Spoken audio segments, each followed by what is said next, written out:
ឯងគេថាគេឆ្លាតយើងត្រូវការវានឹងឡើង ICJ ជាមួយយើងវាដឹងតែខ្លួនវាឡើងបានទេ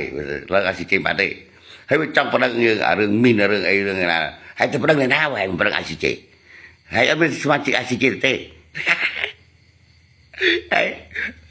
តាក់ទៅ ICJ ជាមួយគ្នាហើយគឺបើហើយឡើង ICJ នេះយើងមកបាក់បីគ្នាហើយ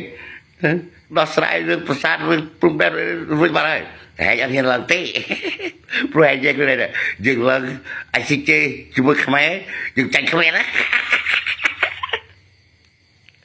វល់គូអើយរករឿងនឹងចំទៀតខ្លួនឯងអញសង្ស័យវាចិត្តមានខ្លួនឯងចង់ទៅឡើង ICJ ហើយវាឡើង ICJ វាឡើងខ្លួនចាញ់ហើយ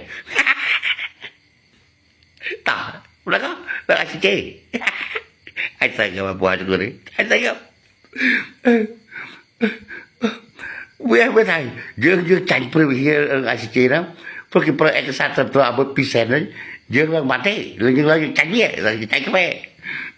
ឥឡូវមិនចង់ប្រើខ្មែរទៅ ICJ អញស្អីក៏បានគេមកតែឡើងទៅហើយ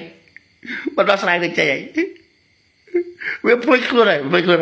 ប៉ាខ្លួនហើយនឹងមកជិបស្នែរជិបស្អីវានេះបំពេញអស់គេរត់ទៅអត់ទៅថៃឡើង ICJ ជាមួយគេហើយ